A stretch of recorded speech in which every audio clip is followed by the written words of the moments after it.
Welcome to the Italian Wine Podcast. This episode is brought to you by Vinitaly International Academy, announcing the 24th of our Italian Wine Ambassador courses to be held in London, Austria, and Hong Kong from the 27th to the 29th of July. Are you up for the challenge of this demanding course? Do you want to be the next Italian Wine Ambassador? Learn more and apply now at vinitalyinternational.com.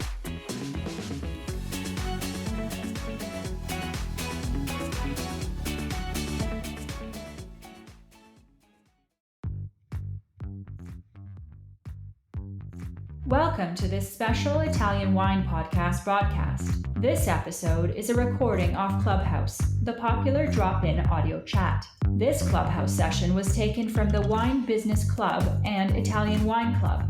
Listen in as wine lovers and experts alike engage in some great conversation on a range of topics in wine. If you enjoy listening, please consider donating through ItalianWinepodcast.com. Any amount helps cover equipment, production, and publication costs. And remember to subscribe and rate our show wherever you tune in. It's 6 p.m. in Italy time here. And my name's Stevie Kim. Hello, everybody. Ciao, ragazzi. Welcome to Italian Wine Club on Clubhouse. Ciao, Stevie. How are you? How are you? You've decided to open the room. Bravo, bravissimo. I'm good. Thanks. Okay. Can you hear me? Can you hear me well? Yeah, I can hear you great. well. I'm just going to ask you to mute when you're not speaking. Yes, of course. Okay, Of great. course. So this is, of course, the Ambassador's Corner.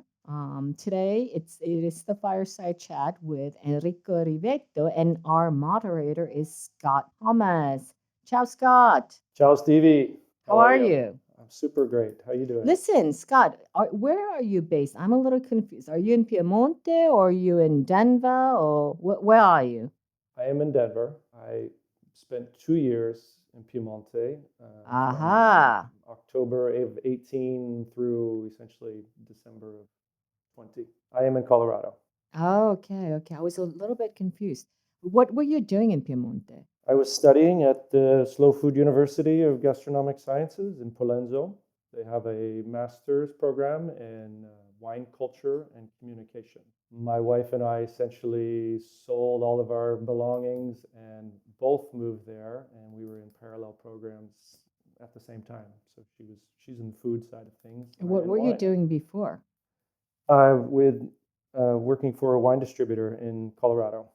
And Okay. So I was managing the on-premise team, so we were called on restaurants. Got a great portfolio. How did that come about? Both of you just quit your jobs and moved to Piemonte. It sounds like eat, pray, and love kind of couple thing. I think it somewhat was. Right. Of course, I think for me, the longer I was in wine sales, the further I got from why I got into wine in the first place. If you're just thinking about sales all the time, the love of wine was somewhat fading. And so we made a decision, let's just immerse ourselves in a place that will be enriching and at the same time be completely life transforming, which it was. So it's a wonderful experience. Well, good for you. But you, in the end, you went back to Colorado. What are you doing now? I'm a freelance and independent educator and consultant. I'm just about to launch my own business. It'll be called Grappolo Wine School. It's kind Grappolo yes, Wine School. Good name. Yes, thank you. And yeah, a wine school at home or at your business, in office. And I'm working also with Cynthia on becoming an Italian wine educator. So, Oh, excellent. So you'll be Yes. teaching the Maestro program That's for correct. VIA. So, of course, Scott and I met this year in April, and he taught me how to relax, that kind of like yoga pose. I'm still working on that, by the way. I think of you every morning. That sounds weird, not in a very perverted way, just because when you taught me that, actually, that really helps me stretch. It's an amazing pose. So Yeah, I couldn't believe it. See, it's so easy, but so Scott, you're gonna have to Instagram it so that everyone else has the privilege Okay. or access to that. And Scott, congratulations. He is now our certified VIA Italian Wine Ambassador at first try. Thank you. Did you think it was difficult, the program? Well, yes, and I had a lot of expectations of myself. I thought the information was profound, and especially the videos, and I really tackled it in a way that was quite enriching for my education. I mean, I was accepted in the program in 2020, but of course with COVID, I backed out, and it's been a long time goal for me, and I'm very, very pleased with the outcome. But the whole experience was absolutely amazing, from the videos, being in Verona, surrounded by the community, and being part of the community now, and of course the tasting portion with the level of depth and precision, I think, of the tasting was fantastic, and just being able to, immerse myself has been quite special. So thank you, and thank you for your whole team. Thank you to your whole team. That was Well, thank you for participating, and I'm glad you came, you passed the exam, and hope to see you real soon, because we're organizing the Gita Scolastica around Wine to Wine. Hopefully you can come back. We're going to Franciacorta and Lugana. Of course, those were our supporters. And after Wine to Wine, this is in November, we are organizing the Gita Scolastica in Sicilia Dock and Montefalco, also our via supporter program. So tell us why, Scott, you've chosen Enrico Rivetto as your favorite producer to be on the call today. I was fortunate to visit Enrico in June of 2020, and I had tasted his wines previously, and I think upon visiting him and afterwards, his philosophies on biodiversity and wine production, and of course his wines are absolutely full of life and purity, but his biodiversity philosophies and his stance in the Langhe really stood out to me. So because of that, he became top of my list. One of my favorites today, of course. Okay, great. And what, we're obsessed. You've done the BPR program now, and we're obsessed about the learning objectives. What can you say the learning objectives today from today's call? What should we expect from you? As I've just stated, to maybe get deeper and understand Enrico's philosophy of biodiversity and why it's important in general, but also to him, to learn a bit about biodynamics, what it takes to become Demeter certified, and his motivations behind that, and to really gain insight on the Rivetto terroirs and how he reflects place, kind of each wine. So, I don't know if you caught, not yesterday, the day before, we had a call from your classmate, Michael Markarian. He had a call with Sebastiano Castiglioni from Qualciabella, of course, plant-based biodiversity and biodynamics. So it will be interesting also to have this conversation back to back. By the way, absolutely, your guest is Rivetto, but Sebastiano's call was riveting. It was absolutely masterful. I hope you guys get a chance to also catch that later on replay, an Italian Wine podcast. As you know, all of these calls are replayed on the Italian Wine podcast. By the way, I see Joy as our producer from the Italian Wine podcast. Congratulations to her, to Laika, and the entire team, because if you went on my Insta story from this morning, we've hit 99,000, nearly 100,000 listens just the past 7 days. I know maybe to contextualize, we had 23,000 listens the entire year of 2017. So we've come a very long way, and it's also thanks to Joy, Laika, and the entire Italian Wine podcast team. So thank you very much. I'm going to hand over the mic to you now, Scott. And we'll come back if there's any time for Q&A in the end. Great. Thanks, Stevie. Ciao. Ciao. Ciao, Enrico. Buongiorno. How are you? I'm very good. How are you doing? Great. Excellent. Well, welcome, and thank you for joining us today. We're very Thanks to honored you. to have you. Of course, it's my pleasure. Well, Enrico, let's just start off and paint the picture. Can you tell us a little bit about yourself and about your family winery, where you're located?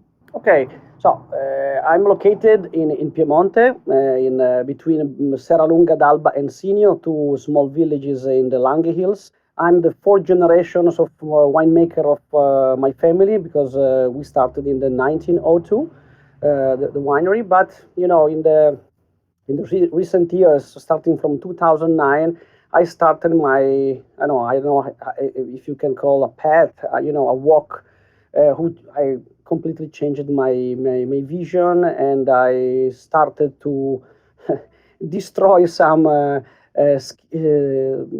of thinking and creating a new one.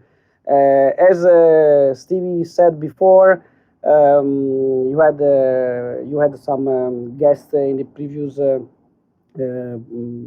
programs, who they are biodynamics in other region of Italy. But you have to. I don't know how many of you have been in Barolo region, but working in biodynamic, thinking biodiverse in Barolo region and the Langhe Hills is extremely difficult because the monoculture is really strong.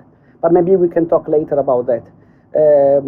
I'm 44 years old, so I was born, as I can say, in the winery in my cellar. I was doing a little bit of everything, but in the last 15 years, I just felt, the requirements to stay in the winery and to improve the quality, especially if we are talking about the outside, so the vineyards and the way how I deal with with my fields, with my vineyards, and etc. Before I was traveling a little bit all around the world, promoting the wine, and working, of course, in the cellar because my winery is medium small size, and that's what I really would like to keep, which is not so easy. Try to be in a balance where I can control, when I can all the phases of the working of my winery. So to take part to all the phases of the working. So we are producing around 100,000 bottles per year. So as I said, we are medium small in comparison to the average of the producers in this region. And I would like not to grow too much because that's something important for me. We have like 8 people working every day in the winery, and I think it's the team of working, and it's another subject important that probably nobody speak about, but for me is very important, and I learned a lot from my from United States when I was traveling, is the team, the building of the team in a winery, because it's more and more difficult to find people qualified and specialized in the winery. So there are a lot of subjects, a lot of issues we can discuss, and we can talk. If somebody of you has questions, of course, Scott, you have some questions, I know, but if other people who listen to us wants to send some questions, I will be more than happy to interact with them. Great, absolutely, thank you. Well, so you would be considered then a historic winery, is that correct? So Yes. the inception of 1902, and I guess with that, your location is in Sinio, so you're just east of Serralonga. That's correct, yes? Uh, exactly, I'm on top of the hill called Lirano, and is a hill at the border between Serralunga and Sinio. The cellar is geographically under Sinio and part of the winery, and the other part of the winery is under the village of Serralunga. Because Sinio is not in the Barolo region, and Serralunga is in Barolo region. So I was always on the border of these two worlds, because I can say two worlds because there is a huge difference in terms of price of land, and so also mentality of the people. So, and that's I think it was very helpful for me to understand all the way of thinking of the people of my place and also myself in somehow. And you also produce a Barbaresco. Do you have a cellar Uh, there?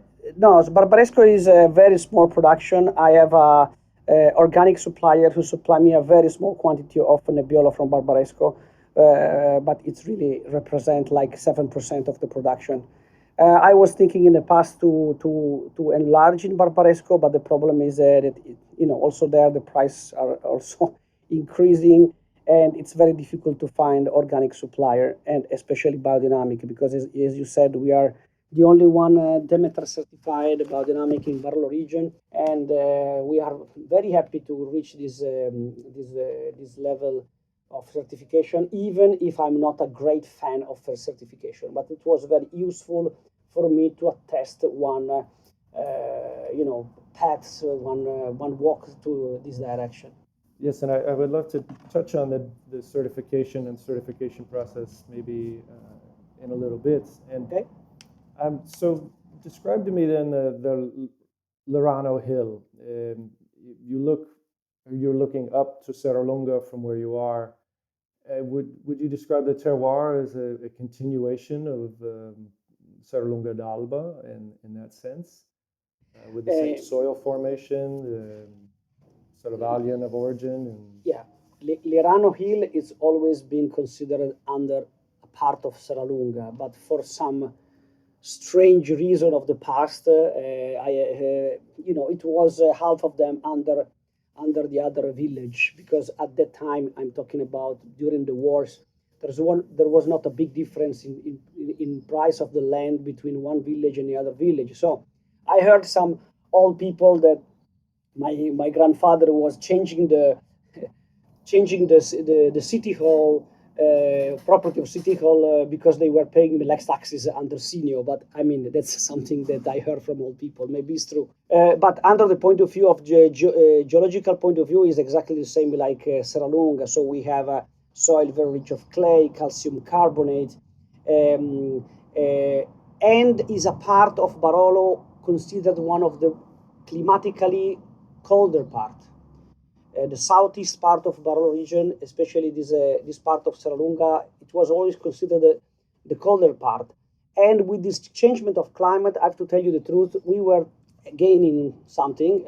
We had a good benefits in terms of maturation, of ripening of the grapes. But if I can describe you the hill, I always say that this is a magic hill, is a magnetic hill, because it's a fusion between vines and other alternative crops like cereals, like aromatic herbs. We have a small pond on the top of the hill at 400 meters above the sea level. We have 7 hectares of woods that for the majority of you doesn't make so surprising, but believe me, in Lange Hills still having woods, it's quite rare. We have bees. We were introducing in our ecosystem also the bees. We have 6 hives. We have an area where we make our own compost. So you have to imagine like kilometers in the middle of the fields of lavender, sage, rosemary, mixed bushes. We were planting more than 1,000 trees in the last 7 years. We have fruit trees. We have oak trees. We have big trees in general, ash trees.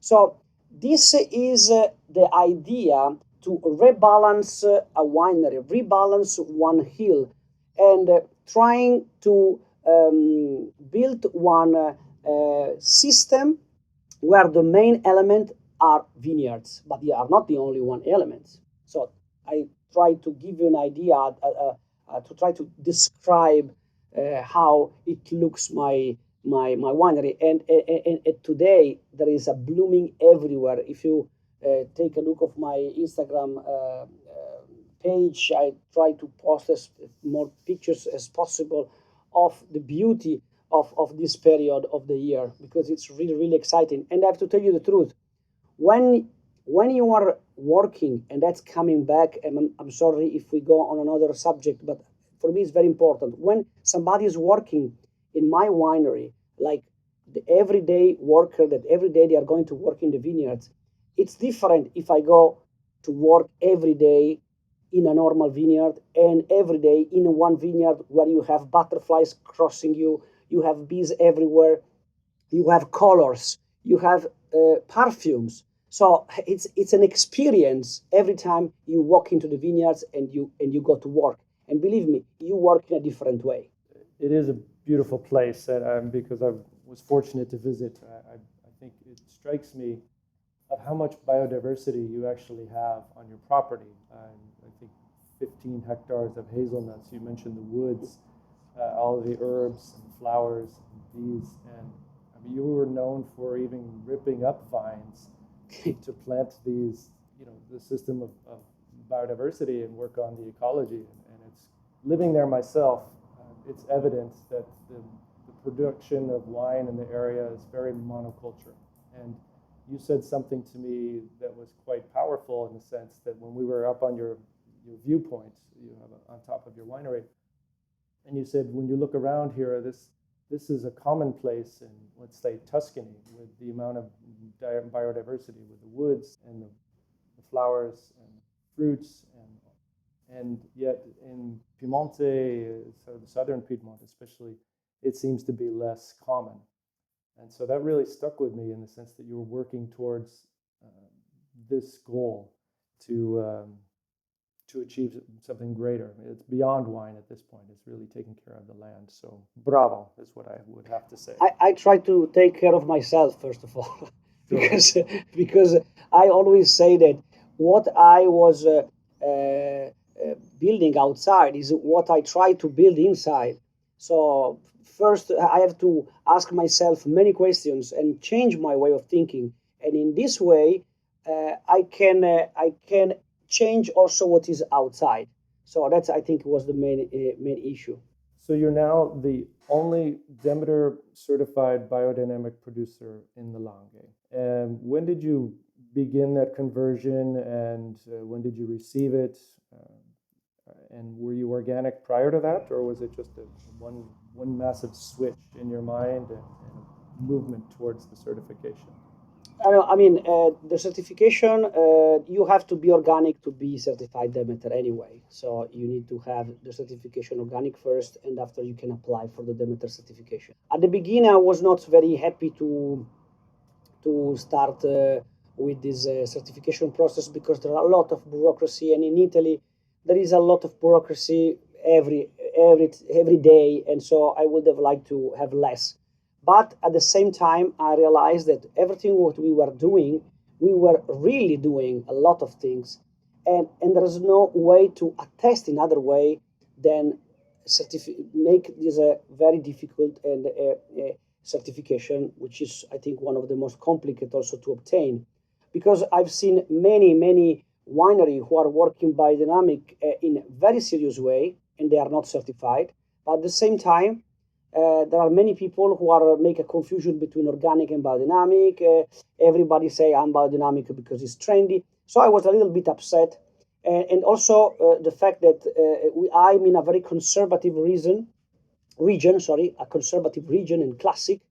I have to show papers if I want to have a credibility also with my competitors. So I started first organic, and after step by step to biodynamic. But it was something quite spontaneous and natural.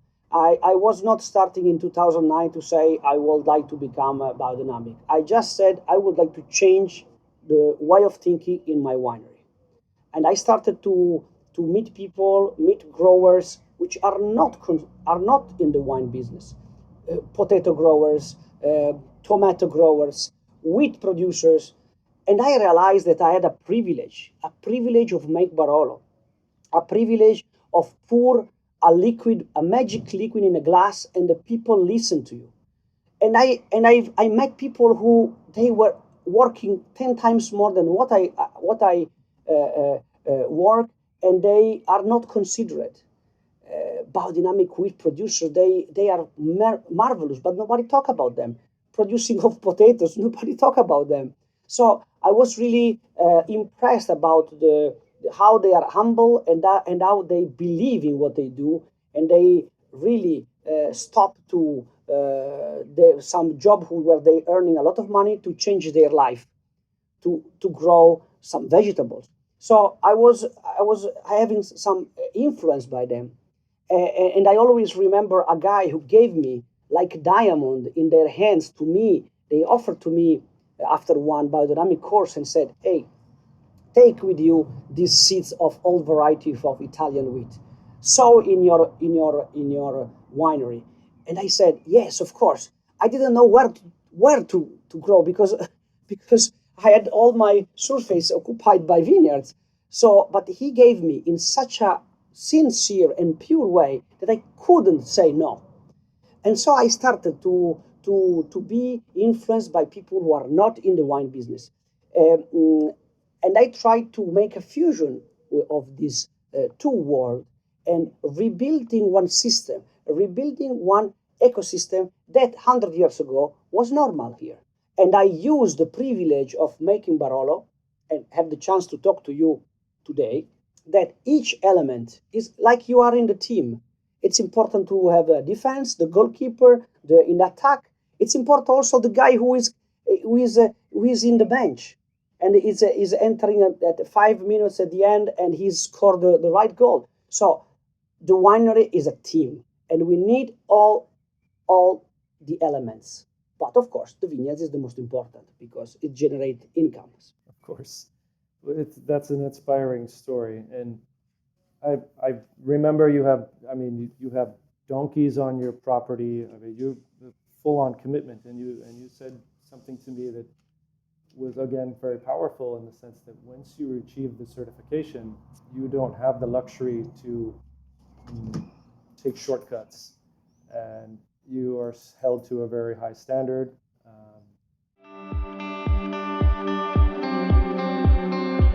Are you enjoying this podcast? Don't forget to visit our YouTube channel, Mama Jumbo Shrimp, for fascinating videos covering Stevie Kim and her travels across Italy and beyond, meeting winemakers, eating local foods, and taking in the scenery.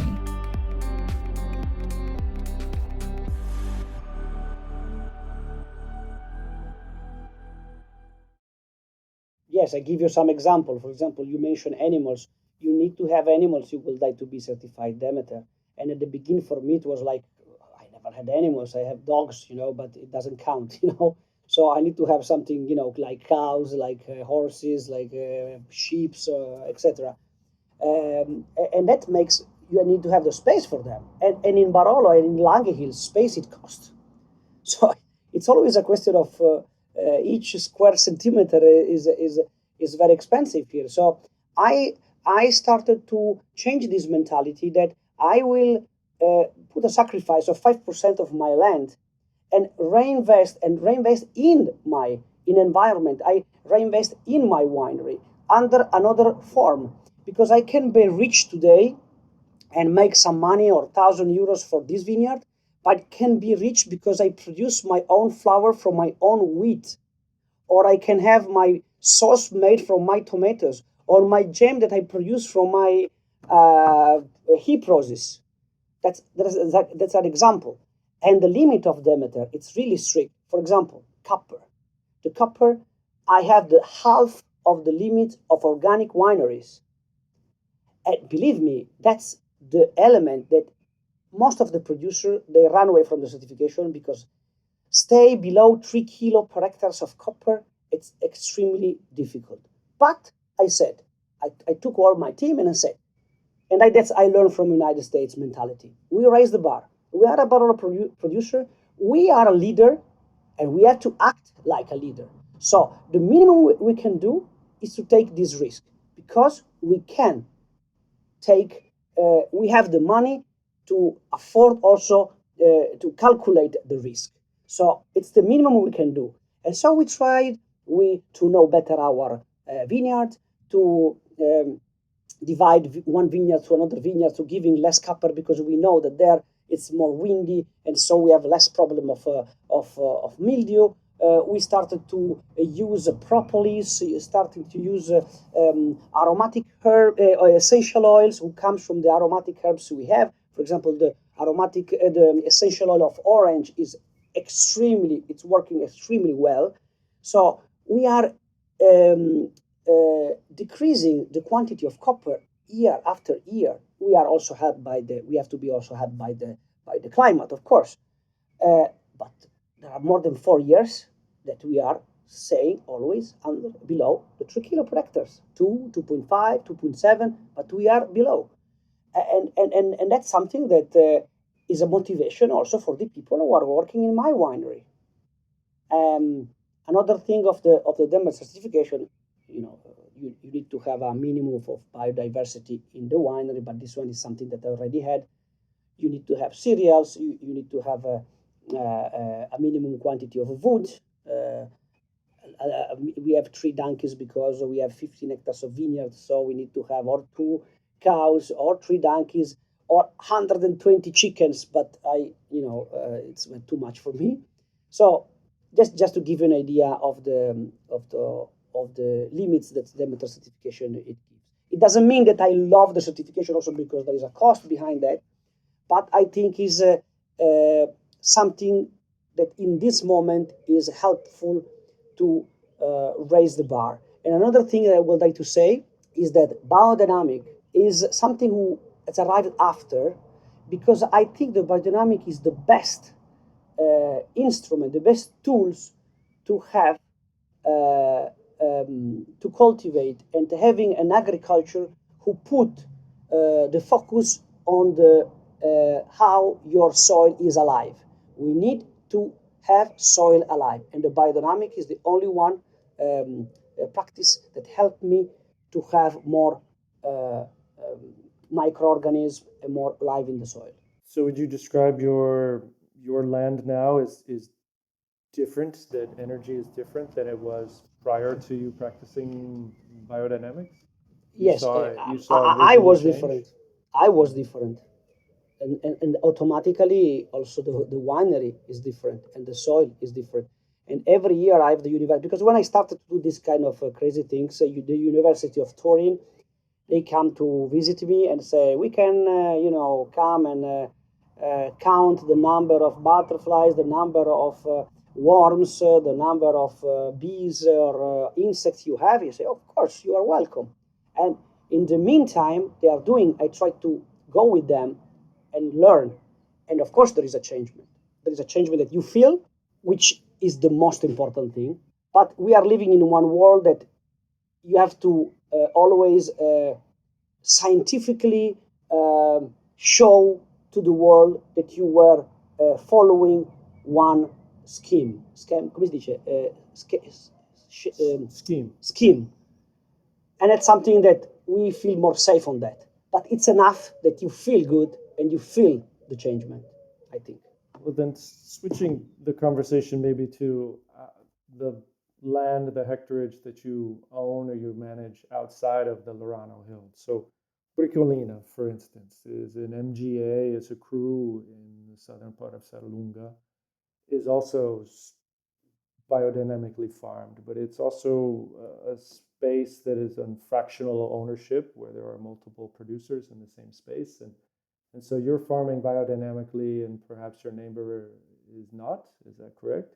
Bricolina, in fact, is different than Lirano, because Lirano, we can say that we have like 65 acres altogether surrounded by wood. So it's more easy to have biodynamic culture and philosophy because it's all isolated in somehow.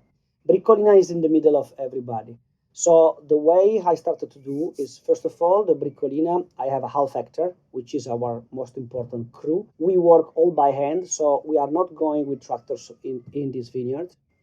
And we started to build, we call biological corridors.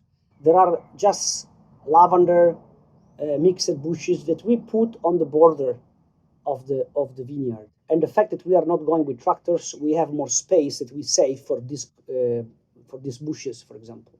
Or we've started to plant in the middle of the vineyard some trees. And of course, all around me, nobody is following this mentality. But I strongly believe, and that's the quantistic physics says, that if you start to think in a different way, somewhere in the world, somebody is influenced by it and start also to change a little bit. And what's happening at the Bricolina? One of my neighbor, the son of one of my neighbor, who was always giving the fruits to the big cooperative, is like 25, 27 years old guy. And he started to look at my vineyard and say, hey, but I would like to do something similar. I'm not brave enough because there is my father who wants to do it in a different way, but I'm attracted about what you are doing. You say, great, sow these seeds, put in the middle, start to have a row.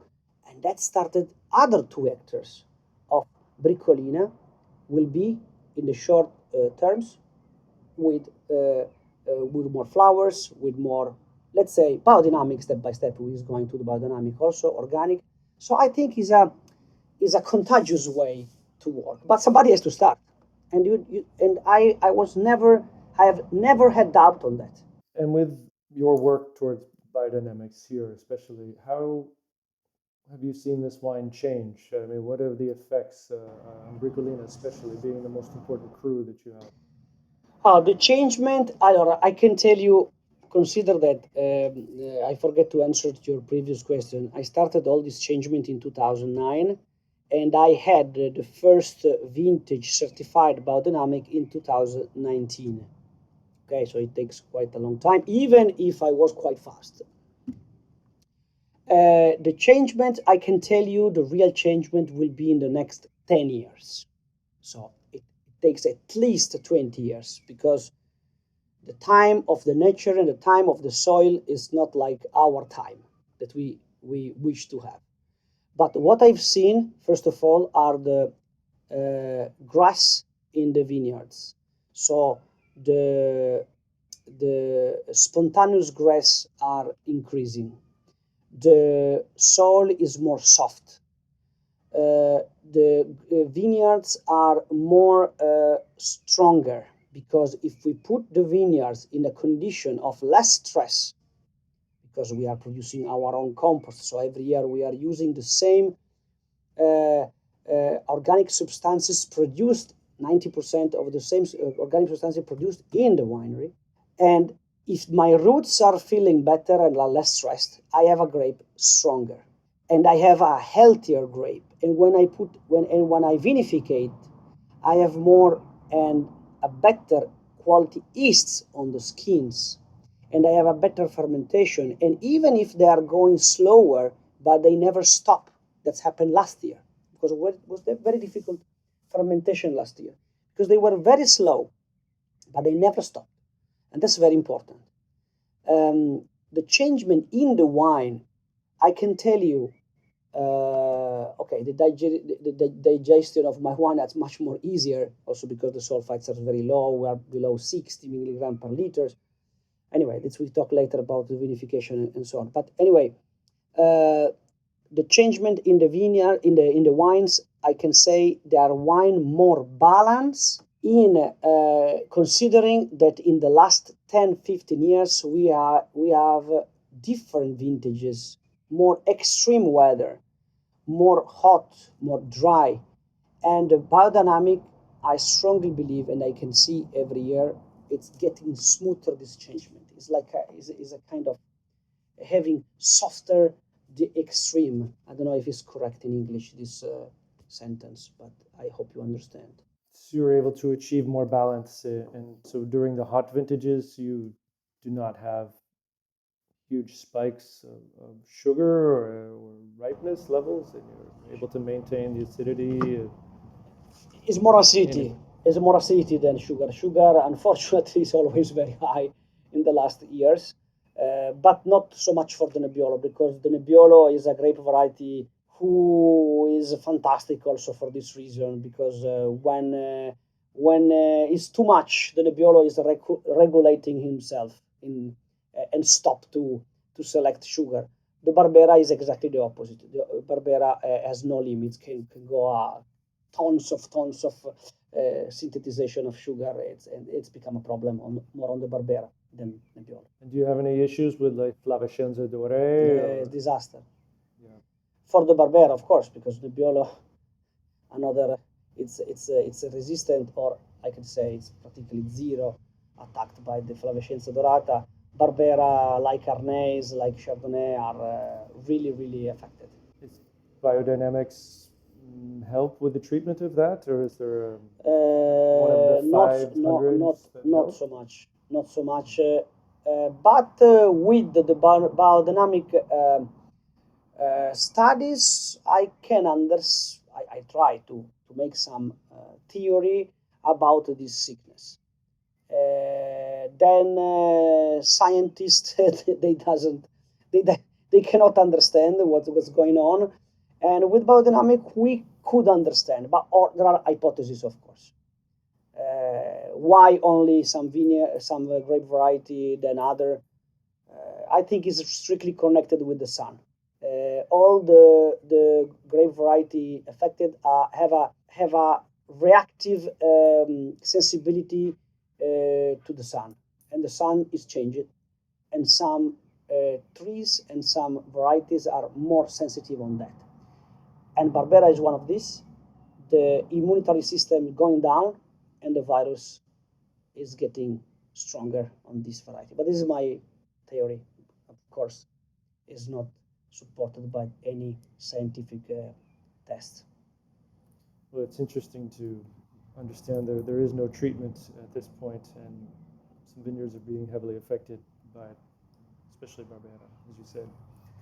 Now, asking a few more questions specifically about your other Baroli. You produce Riserva and another from Comune di Soralunga d'Alba. What other crews are you working with in Soralunga? The crew are Manocino, Serra, and San Bernardo that I put together, and I mix the other two Barolos. One is the Barolo del Comune di Serralunga, with exposure. Most of the vineyards are with exposure east, and the Riserva is a part of the Serralunga that I extra-age 5 years, and I do a small selection. I have to tell you that I have a new crew that I bought this last winter. It's called San Rocco in Serralunga. It's also west exposure, and I had to plant next year. And I can tell you for first, I'm happy to tell you I will do an experimental vineyard in Barolo, where will be totally fused in biodiversity, and no tractors will be working in this vineyard, and the yield will be different, and I have some idea to really make a strong impact on this new crew in terms of biodiversity. I can't wait to try that. It takes a long time, but and to know you're working on both sides of the ridges on the west and east side of Serralunga, very unique aspects. Well, let me change then to a grape variety. The Langhes only native white grape, and you were an early adopter of Nascetta. Yes. Can you elaborate a little bit on your working with it, why you like it, what made it special, and how did you get into Nascetta, of course? Thanks, Scott, for this question, because I'm a Barolo producer, but I have to tell you that I like also to experiment, because usually the Barolo producer is very conservative and classic. I like to experiment more things, and I have 3 projects on experimenting new things. One of these one is the Nascetta, which is indigenous grape variety white, the only one indigenous grape variety from Langhe Hills, that after the World War II was completely disappeared, and the University of Torino was restudying and don't lose the last vineyards that they were located in Novello. And I started in 2007 the plantation of the first Nascetta, and I was attracted by the Nascetta because if you read in the old books, Nascetta was considered by the French enologists who came in our region in the mid of 18th century under the Cavour court, that the Nascetta was a noble grape variety who can be aged very well, and in some vintage can have some typical sense of Riesling. When I read that, I said, okay, I plant immediately, and I tried that, and I plant the Nascetta north, and I'm the only one on the 55 producer of Nascetta today in the Langhe Hills who planted the Nascetta facing north, and I released the Nascetta. Now I just releasing I'm selling now the 2019, because my idea is to age or work the Nascetta in a different way. From 2007 till now, I was changing 10 times the vinification of the Nascetta, because it was not easy for me to understand what was the soul of the Nascetta, because I have no idea were the characteristic of the Nascetta. And finally now I decided, in according also to the changement that we had with the biodynamic, to have 25% of maceration in terracotta, so is maceration and vinification in red, and the other part is 3 days of skin maceration cold in concrete tanks, and after I blend together. That is the idea of the nascetta. So to preserve and keep the part of the maceration that I really like, and at the same time to preserve the acidity and to preserve the freshness of the grape. And that's the first, let's say, different project that we have. The other project we have, I'm sorry if you didn't ask me, but I have to say the other two little different project. One is a sparkling wine made of Nebbiolo called Cascal, that we use the down part of the grape to make a 60 months on the lees Padose sparkling metodo classico. And I have another project that we started in 2014, is a Nebbiolo vinified 100% in amphora in terracotta with 7 months of maceration, which is really, really interesting. What is that called, the Nebbiolo? Vigna Lirano. Well, I have a question here about the sparkling wine because it's truly one of my favorites. I was on a mission as living there to taste as many sparkling Nebbiolos as possible, and yours, to me, speaks very true to the method, of course, but also the grape variety, because you can really get the aromatics, I think, of a Nebbiolo. But what's interesting, and I would love to expand on, if you could, is using the lower part of the bunch. So essentially, you're harvesting the same bunch twice. You're producing two different wines from the same bunch. And what does harvesting the lowest part of the grape variety, I mean, what type of acidity does that capture? And then I guess my other question is, how long after do you harvest for making red wine thereafter, the top part of the bunch? Thanks, Scott. These are a fantastic question because that's exactly the point. The Nebbiolo, if you the down part of the Nebbiolo, of the bunch of the Nebbiolo, of course, in 1 month before the regular harvest is very rich of acidity, is more acid because the sugar is staying in the upper part. So beginning of September, I pick this down part of the bunch, and after usually a month, I pick the other part who stays on the vine for the red, for the Barolo from the Nebbiolo. Also, the pressure, it's very soft. It's like we have a 38%, 38% of the juice. It's nothing, but you have really the best part of this tip of the bunch. And it's also quite important to have right people working in the fields because we have to pay attention how we cut this part. It doesn't have how you say, let bleed the juice from the other part who stays in the vines. Otherwise, I can have problems with the fungus infection. So we have to pay attention on this. You know, we are producing like 2,000, 2,500 bottles. Is really small production. And we started in 2010, and to make it, we are 8-9 wineries who use this method, and I can tell you that is fantastic, especially in the colder vintages, because you have a much higher acidity, and you give a great benefits on the Nebbiolo. Also because I disagree totally with the green harvest on the Nebbiolo. It's more than, I can say, 14 years that we are not green harvesting in August the Nebbiolo anymore, because the Nebbiolo is a lazy, I say. Is the first one who bloom and the last one who is picked.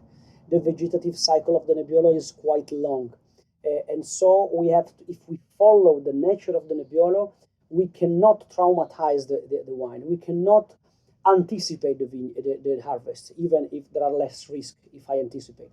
So what I would like to do is to stay with the Nebbiolo, with the genetic of the Nebbiolo. So taking how small part of the grape in the end of the maturation, not too early. Otherwise, I'm going to produce a lot of color, a lot of sugar, but I have not the finesse. An old professor of my winemaker school always said to me, you know, half true, half provocation, that the Nebbiolo you have to pick when there are no more leaves on the vine. And as I said, half true, half provocation, and it gives you an idea of the genetic. And another thing I would like to say is that you realize to have a talent in your hand when you are vinifying Nebbiolo, because you can produce a aged Nebbiolo, you can produce a sparkly, a young Nebbiolo, a sparkly, I mean, frizzante Nebbiolo. You understand that you have in your hands something really talentuous and something which is another level. And I feel more and more the privilege that I have to make this kind of wine. I personally really enjoy it. So please continue on, and I will keep drinking them. And so, just a question maybe about your philosophy in the winery, in the cantina.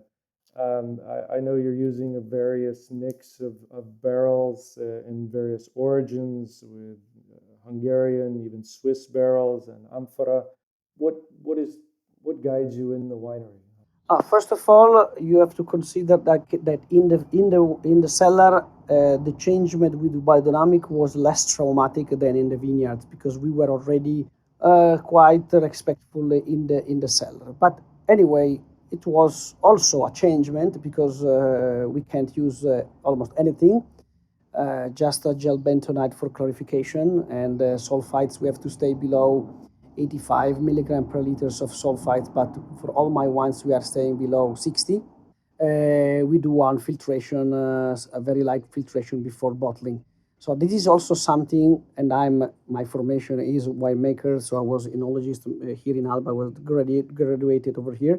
So it was really something who changed me a lot, because in the wine industry, and it's something that you can really, and I suggest you to open this another program on Clubhouse about this, because nobody talk about that. How many ingredients we are allowed to put in the wine are unbelievable. How many things we can add legally into the wine, and they're all organic, because I think organic.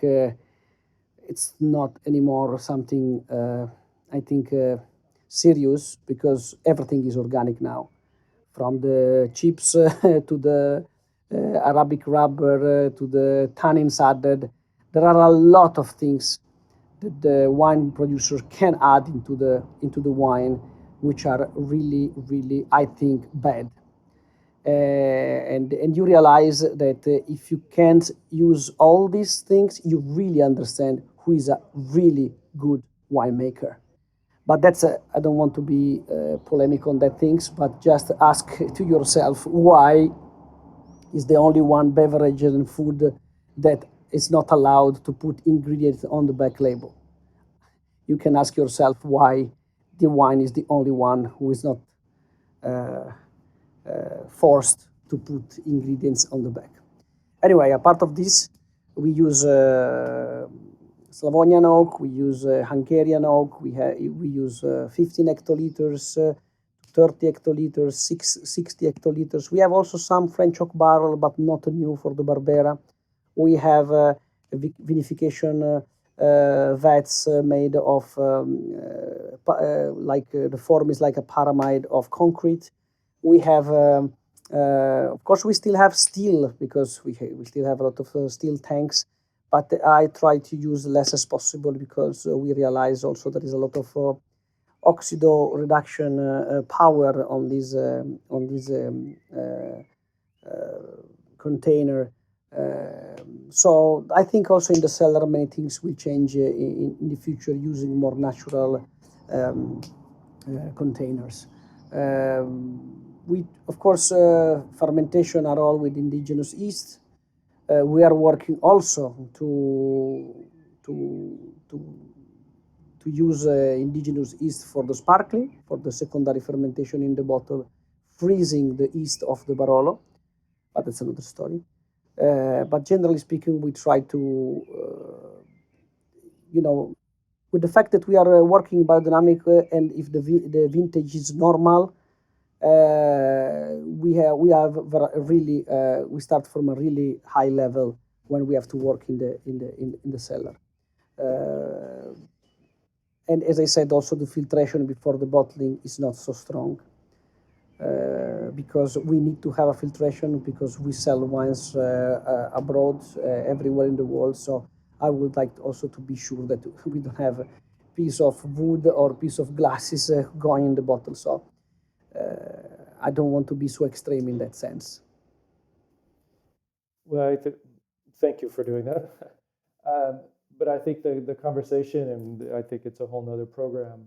It was a big topic of conversation during our in Italy Academy in Verona just in April, was the topic of reduction and the use of stainless steel fermenters and aging in steel and how it's impervious, of course, and maybe we see more of a push in the future towards more concretes or amphora that allows more oxygen during the fermentation and aging period, so allows wines to be less reductive, of course.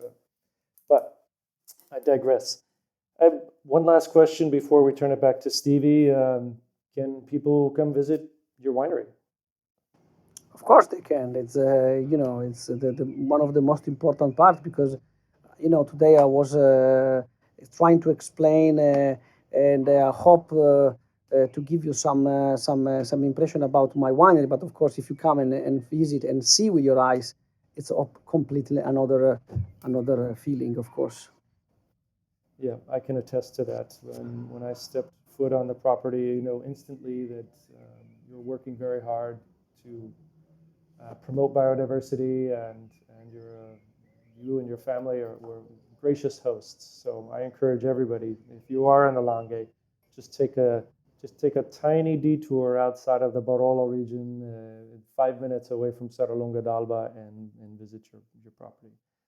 Well, Enrico, I want to thank you personally for taking the time to inspire us again about your philosophies. And Stevie, I will turn it back over to you if you have any questions, or if there are any questions for the chat. Sure. I think I'm gonna have to close up the room because it's running late.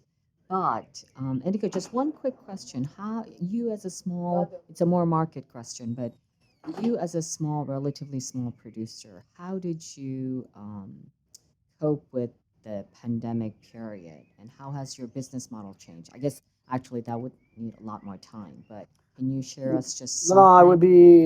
It's easy.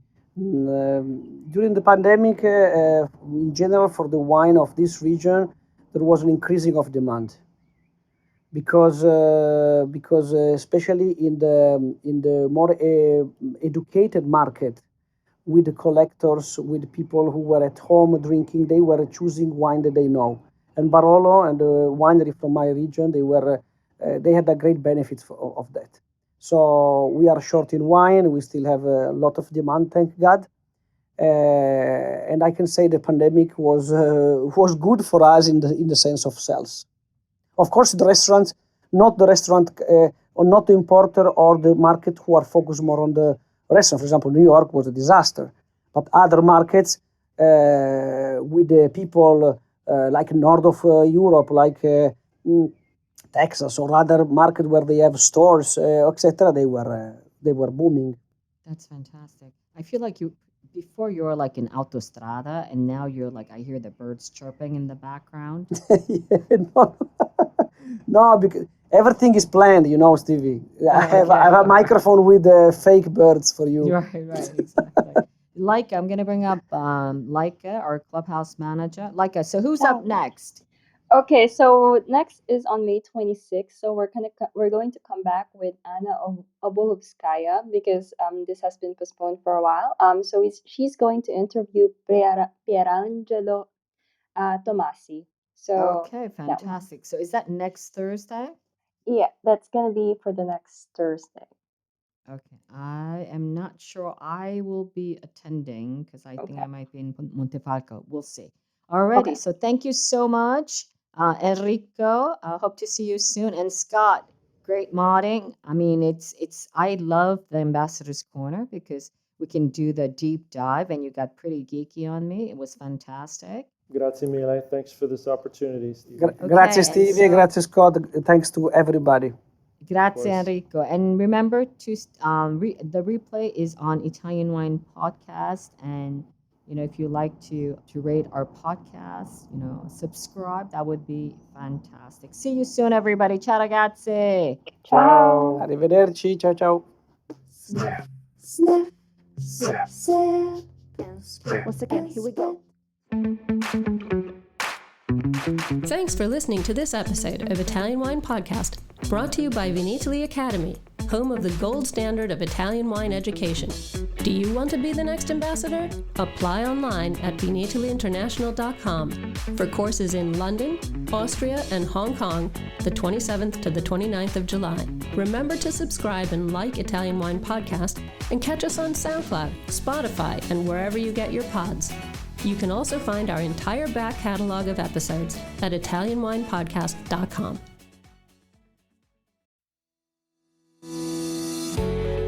Hi guys, I'm Joy Livingston and I am the producer of the Italian Wine Podcast. Thank you for listening. We are the only wine podcast that has been doing a daily show since the pandemic began. This is a labor of love and we are committed to bringing you free content every day. Of course, this takes time and effort, not to mention the cost of equipment, production, and editing. We would be grateful for your donations, suggestions, requests, and ideas. For more information on how to get in touch, go to ItalianWinePodcast.com.